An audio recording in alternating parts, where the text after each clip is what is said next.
Saudara Hakim Tunggal Pengadilan Negeri Bandung menunda sidang pra-peradilan tersangka kasus pembunuhan Vina Peggy Setiawan karena Polda Jabar tak hadir dalam persidangan. Kuasa hukum Peggy mengaku kecewa atas ketidakhadiran tim Polda Jawa Barat yang membuat sidang pra-peradilan mundur 1 minggu dari hari ini.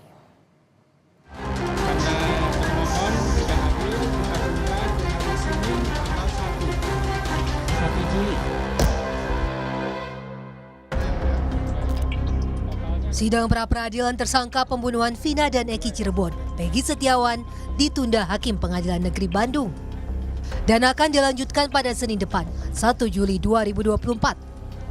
Sidang ditunda karena tim hukum Polda Jabar tidak hadir dalam sidang perdana ini. Penasihat hukum Peggy Setiawan, Tony RM, mengaku kecewa karena tim hukum Polda Jawa Barat tak hadir di sidang perdana pra-peradilan. Tony mengklaim seharusnya persiapan tim hukum Polda Jawa Barat sudah dilakukan dari 2 pekan yang lalu. Jadi kami sih kecewa ya, penyidik termohon ini tidak datang. Karena panggilan ini kan sudah 2 minggu lalu ya Bu ya. Setelah kami daftar 2 minggu itu kemudian mendengar bahwa dapat rilas panggilan. Nah artinya kalau 2 minggu lalu itu ya persiapan harusnya sudah matang ya. Harusnya sudah matang. Tetapi nyatanya hari ini ya, yang kami tunggu-tunggu, yang semua masyarakat berharap ya, ternyata tidak datang. Jadi ya kami sebagai penasihat hukum ya kecewa dan tanda tanya, apakah memang karena tadi bahasa Pak Marwan takut menghadapi kuli bangunan kan itu. Pakar Hukum Pidana Universitas Jenderal Sudirman Hipnu Nugroho mengatakan penundaan pra-peradilan Peggy tidak berdasar pada asas cepat. Padahal kecepatan waktu menjadi bagian penting dalam sistem pra-peradilan. Tapi dalam hal Peggy, ya itu namanya suatu pelanggaran kan itu. Karena kecepatan itu bagian penting dalam suatu sistem peradilan. Jadi keraguannya Polri, saya melihatnya terjadi kesesatan Mbak. Sesat objek, kesesatan orangnya. Jadi bukan Peggy yang ini, mungkin Peggy yang lain gitu loh. Jadi inilah yang saya kira menjadi fokus, jadi bukan masalah buktinya. Makanya tadi betul Pak Yusuf, ke depan walaupun peraturan Mahkamah Agung bahwa pemeriksaan pra-peradilan itu adalah eksaminasi Okjas, itu kan dalam kasus biasa. Ya. Dalam kasus Peggy itu luar biasa karena bersumber pada DPO. Ini orangnya dia atau tidak. Jadi bukan bicara bukti dulu, orangnya dulu. Kalau sampai orangnya tidak, itu yang terjadi mistake, error in persona. Nah ini jangan sampai terjadi. Pra-peradilan menjadi upaya hukum Peggy untuk menggugurkan status tersangka. Jika pihak Polda Jabar kembali tak datang dalam sidang pra-peradilan yang dijadwalkan 1 Juli 2024, persidangan akan tetap dilanjutkan meski tak dihadiri pihak termohon. Tim Liputan Kompas TV. Saudara, ketidakhadiran tim Polda Jawa Barat menjadi alasan Hakim Tunggal menunda sidang pra-peradilan Peggy Setiawan hingga Senin pekan depan. Lalu apa alasan ketidakhadiran polisi padahal telah menyiapkan tim untuk menghadapi sidang pra-peradilan hari ini? Kita akan bahas bersama Komjen Purnawirawan Ito Sumardi, mantan Kabar Eskrim yang telah bergabung bersama kami di Kompas Malam. Selamat malam Pak Ito, terima kasih atas waktunya. Pak Ito, menurut Anda Pak, apa sebenarnya sebab dari yang Anda baca gitu ya, apa sebab Polda Jabar tak hadir dalam pra-peradilan Peggy tadi? Ya pertama saya tentu bisa memahami ya Mbak ya, kekecewaan dari pihak keluarga maupun penasihat hukum. Dan mungkin ada sedikit saya luruskan dari penasihat hukum ya Saudara Tony. Jadi yang hadir itu bukan penyidik, tetapi dari Bitkum ya, bidang hukum yang mewakili daripada penyidik. Kemudian yang kedua, memang ini kan tidak melanggar aturan. Kan ini semuanya keputusan terserah hakim. Nah, kalau hakim mengatakan dilaksanakan tadi ya dilaksanakan. Dan tentunya kalau kita melihat daripada posisi, kalau memang dari pihak Polda itu tidak hadir dalam persidangan ini, tentunya kan posisinya tidak menguntungkan. Dan tentunya kita banyak berharap pasti akan dipenuhi daripada permintaan pemohon. Kemudian jangan lupa bahwa kasus ini kan berjalan seiringan dengan proses penyidikan yang saat ini sudah sampai penyerahan berkas ke kejaksaan, jaksa penuntut umum. Nah tentunya di sini penyidik juga memiliki pendalaman dari penyidikan itu yang perlu disampaikan kepada Bitkum. Karena pengalaman saya juga tidak mudah, karena Bitkum ini kan tidak masuk ke dalam proses penyidikan, dia bukan penyidik. Sehingga bahan-bahan ini harus disusun dengan bahasa hukum untuk bisa menghadapi daripada permohonan daripada pemohon ya untuk agar kepada Peggy itu bisa dibebaskan, kemudian juga mungkin dianggap bahwa penangkapannya tidak sah.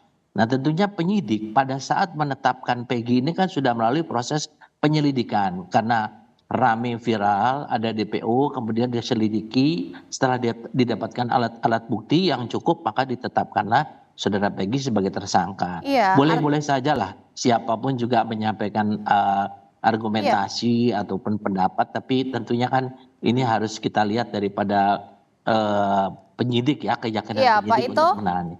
Ya. Pak Ito, artinya memang ini naskahnya masih disusun seperti itu ya. Tetapi kalau misalnya ada spekulasi, tudingan yang menyebutkan bahwa sidang pra-peradilan ini sengaja diulur gitu atas ketidakhadiran Polda Jabar ini untuk bisa mengejar berkas P21 duluan. Ya, jangan lupa Mbak, bahwa pra-peradilan ini kan bukan merupakan satu penyelesaian satu kasus ini secara utuh ya.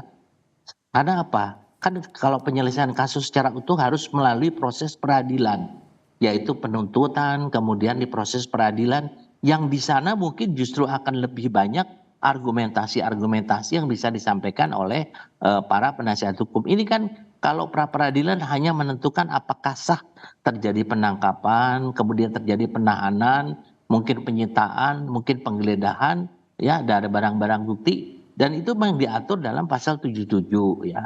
Kemudian juga kenapa daripada penyidik itu tidak melepas Peggy Setiawan, itu dalam pasal 21 KUHP disebutkan kemungkinan takut melarikan diri atau menghilangkan barang bukti atau mengulangi perbuatan. Kan itu dari unsur subjektif penyidik yang tentunya merupakan hak daripada penyidik. Nah, kalau memang nanti sudah diterima oleh kejaksaan, berarti tugas dari penyidik selesai. Berarti kejaksaan ini akan meneruskan apakah Peggy Setiawan ini akan diteruskan ke penuntutan atau tidak.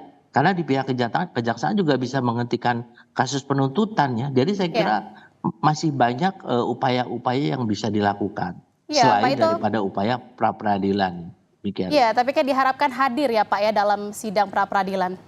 Oh iya pasti ya, saya kira juga saya tidak yakin kalau misalnya Polda Jabar itu tidak hadir karena mereka harus mempersiapkan betul. Tadi kan disampaikan oleh Prof. Hipnu, kasus ini yang luar biasa. Nah menurut saya juga ada satu hal, kalau luar biasa itu tidak seperti Prof. Hipnu mengatakan harus cepat, justru harus lebih cermat ya. Cermat dalam hal dari pemohon itu apapun yang ingin disampaikan harus bisa dijawab oleh termohon. Nah ini harus disiapkan, jadi tidak gerasa gerusu juga, bukan berarti kasus ini luar biasa kemudian terjadi satu pelanggaran. Yang melakukan pelanggaran ini kan tentunya dari hakim ya. Dan ya, proses pengadilan ini boleh, iya. Ya ada pandangan memang ini kasus yang luar biasa. Apa saja yang perlu dipersiapkan sebenarnya berkas-berkas untuk bisa, tadi juga Pak Ito sempat sampaikan bahwa nanti akan ada banyak argumen yang disampaikan oleh kuasa hukum di pra-peradilan. Sebenarnya apa saja yang perlu disiapkan oleh Polda Jabar terkait dengan pra-peradilan ini? Ya kan kita semua mengikuti melalui media kan sudah demikian gaduhnya ya untuk masalah ini. Jadi saya kira mungkin ini pun juga merupakan suatu kesempatan bagi saudara Peggy Setiawan untuk mendapatkan keadilan, kepastian hukum, apakah yang bersangkutan ini memang betul-betul terlibat atau tidak. Yang kedua, apakah memang yang bersangkutan memiliki peran dalam kasus yang sudah terjadi yang saat ini juga masih menjadi perbincangan seolah-olah ada salah tangkap atau salah proses. Saya di sini tidak dalam kapasitas menilai yang bersangkutan salah. Kalau memang nanti dari keputusan pengadilan mengatakan Peggy Setiawan itu tidak harus dilepaskan, ya tentunya dari pihak kepolisian, penyidik, dia harus mematuhi hukumnya, pasti akan dilepaskan, tidak mungkin akan dilakukan upaya lain. Namun ya ada ketentuan mengatakan apabila kasus yang dilimpahkan sudah dinyatakan lengkap, maka otomatis untuk di pra-peradilannya gugur. Nah tentu ini juga harus bisa diterima. Nah kita tinggal mengalihkan untuk perjuangannya ya untuk terhadap Peggy ini di proses peradilan. Saya kira nanti masyarakat akan bisa mengikuti kira-kira siapa yang bersalah ya atau apakah ada penetapan yang salah atau tidak. Demikian Mbak Jihan. Baik, terima kasih Pak Ito. Kita harapkan semoga Baik, saja Mbak. nanti tim dari Polda Jawa Barat akan hadir dalam sidang pra-peradilan pekan depan. Terima kasih atas perbincangannya, Baik, Komjen ya. Purnawirawan Ito Sumardi, mantan Kabar Eskrim Polri. Selamat malam. Ya. Selamat malam Mbak.